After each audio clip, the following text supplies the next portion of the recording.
because I need him to be in the family so I can just look at him and not like, so he's not married? No, he's not. But hold on. He's a friend. He's not so married, you're not married. No. Whatever. No. Don't even try. That's family. That's family. What is family? That's family. Coming together, we can make a family. Girl, you know what she's trying to hook. Look at this. You just said he was fine. No, he's Watch out, boom shot. You tell him say there's a make the weight and merman. So this one I show a shot. Him can't stop. Boom shots. Boom shots. I'm still a fan of the music. I'm still a fan of the artist. Like, well, you have to be to kind of do it in a way for it to not to be that itchy thing, you know. What is this weirdo shit? I agree. I understand completely what you're talking about. Like, you probably heard it more than I have over time. He would be like, yeah, it's got a little island vibe to it, and I'd be like, you just want to don't play me this. Oh no, I'm about to have to sit here and lie. Oh, it's terrible.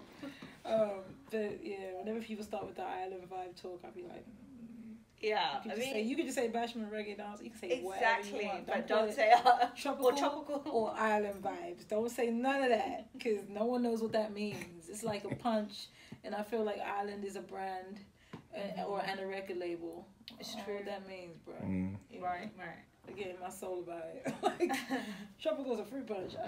Exactly. Or Kygo, Tropical House. Someone referred to reggae music as tropical. I know. House, and I was like, what does this mean? I heard Kygo. It's a whole other genre, bro. I heard someone call thing like island pop. Oh my god. I was just like, oh my. What the hell is island pop? I don't know. I think people just. They just need a category. New things. I just need them to keep it away from reggae. Exactly. And real music, because that is there. Yeah. I love the video too. Thank you. I really found that fun. Like, I found it fun. Where did you shoot the video?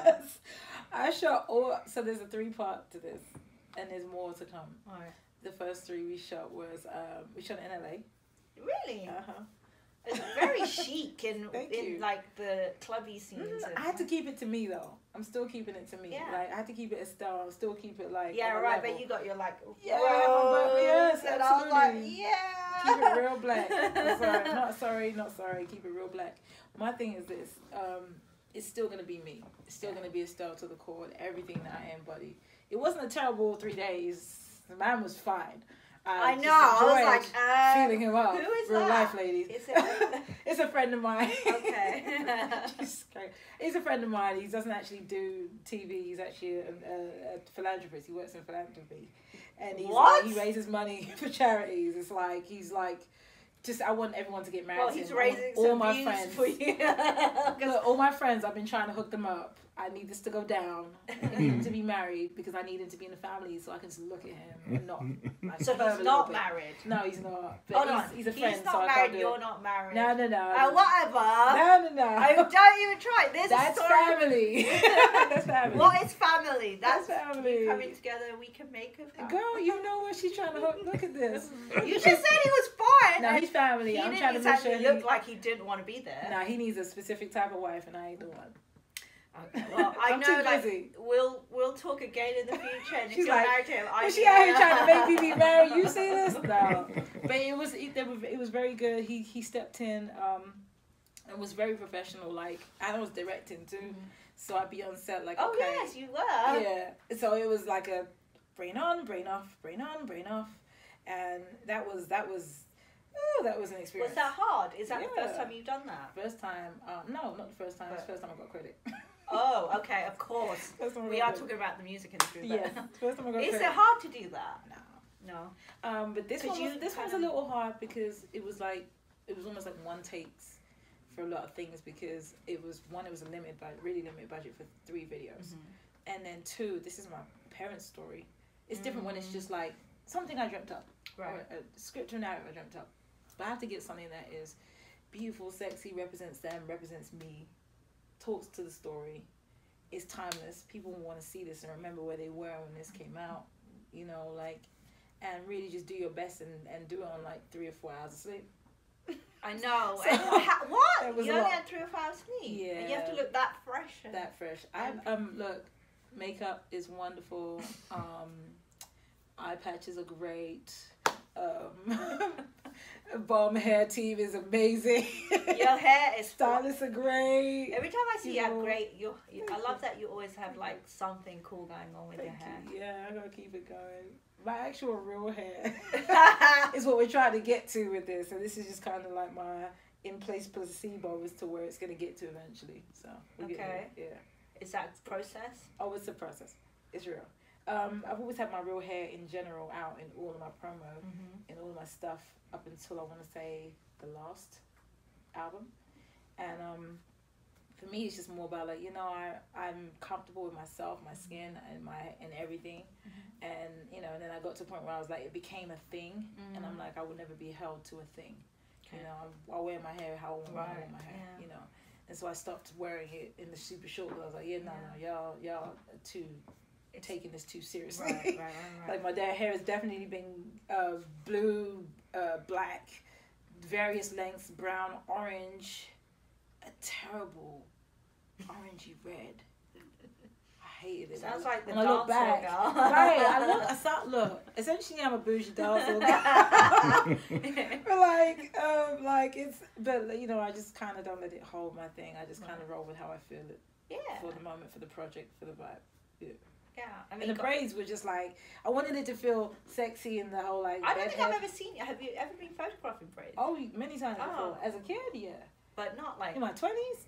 Yes. All the time. Oh yeah, the back braids. Yeah. Like absolutely. I maybe just like I just saw it in that clip. I was like, wow, that's pretty cool. That's never my real hair. remember you like in those, but probably all those Notting Hill Carnival floats. Absolutely. Yeah. That's exactly when I had them. I bet. And then I periodically just have braids in my hair just to give my actual hair a break from wigs, weaves, whatever, pulling it back and stuff. And it's easy. Real life is easy.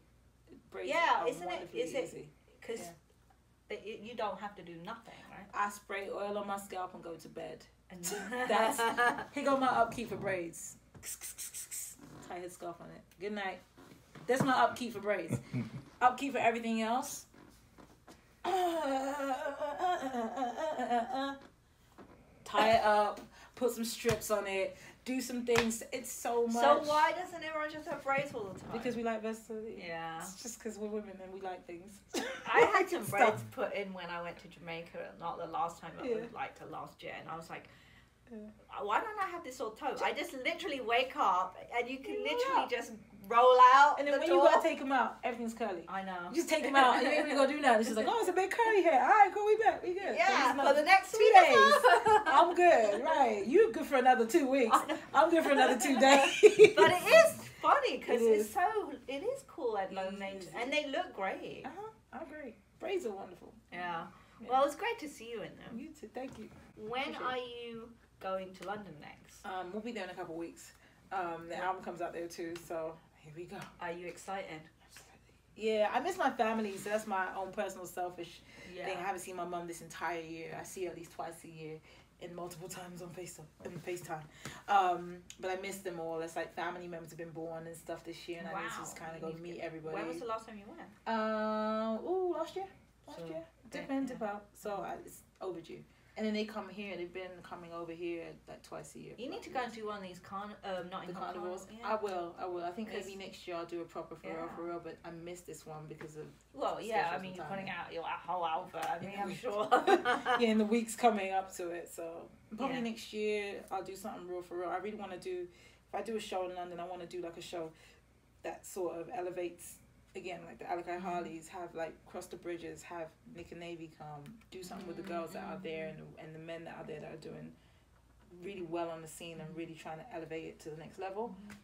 And you know, and just really do a good show. You know, not let it just be like this style show. Like do a show that involves other things and other people. So that's been my thing about going home doing shows. It's like I could do Jazz Cafe, I could do, you know, like a couple other venues, but I just don't want to do it on my own. I just don't want to do them on my own. I want to do it with a reason and a look and a moment. You know what I mean? So it's about finding that right moment, that right look and that reason. So I feel like by the time this kicks in next year, we'll be in pocket. We'll be exciting. Look, it has been a pleasure. I know I could probably sit here and talk more. You go for another hour. Probably shouldn't. Rob's arms like, when you two get going, it's beautiful. Prospect Park. I was just thinking, when was the last time I was here? That was fun. That was really amazing. That was fun. That was a lot of fun. I was so tired that day. I think we just got into town and they were like, "You can do this guest," and I was like, "Yes, Taurus, absolutely."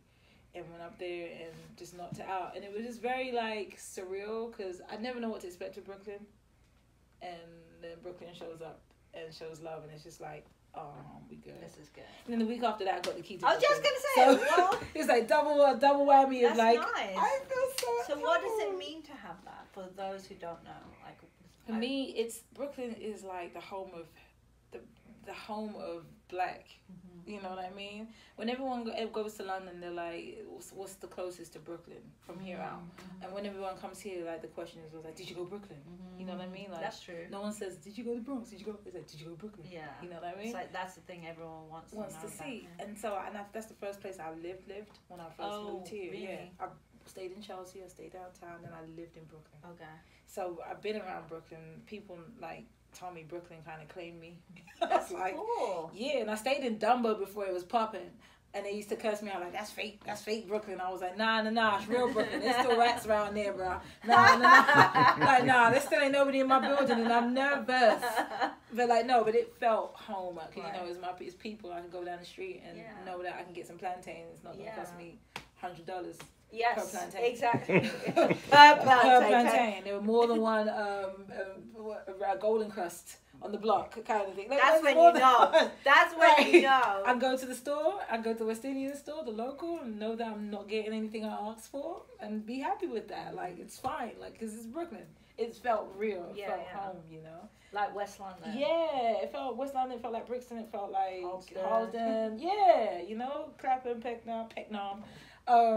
It just felt comfortable. Right. So to get the key and be honoured in the city that first welcomed me there felt like, I did right. 10 years in, I did right. That's sweet. Congratulations for that too. Thank you, man. It's funny. I grew up in Ladbroke Grove and Halsden, and I just like, even after moving out, I was just. It's always like when you go back, if you want a real patty or you want a real roti, you know where you know. You're not gonna go to like Notting Hill. You have to go down to. You go to the market. What's the one in Halsden? What's the one in Halsden? What's it called? Not Halsden. Is it Halsden Market? There's a market in Halsden. I can't remember the name of it, but essentially you go to there's like a patty shop on the corner, like there's there with us. There's this whole like area in Halsden. It's the main Halsden, like the triangle. Triangle, right? And there's like a patty shop on the corner. It used to be further up the street, but like they moved, I feel like, and they opened it. It's right on the corner, and the line for the hard dough bread used to be so real, and it was only from like, because that was the closest to us to go get West Indian food, so we would just go down to Halsden instead of going to Brixton. Where were you, Shepherd's Bush? I was in West Kent, Hammersmith, West Kent. That whole, we have family in Bush, so you could and all go, that area. So we would just go take the bus. I remember the bus 220 used to go to. Can you believe her? You had to do just to go get harder, because but then they had it in Bush, but my mum liked the one from Halsden, so we went to Halsden, and it was warm, round. It was. Bun and cheese was there, and they had all the foods. It was glorious. So yes, so memories. Exactly. We just took a little trip. I know. It's on the corner. I remember. I went there last year, and I fell in love like cars. Are they still there? The shop is still there. Good. Crazy. I feel like that shop is still there. It's crazy. Sorry. I feel like that can never really move, because like once something is a good thing, you know, it's pretty much gonna stay there. You do quality, it's gonna stay. Yeah. Well, you said it all. When it's quality, it's going to stay. That's why we're here with you today. Thank you. I believe that. Oh, wow. Look, thank you so much. Thank you. Before I go, I don't know if you want to have anything you want to say to any of your fans.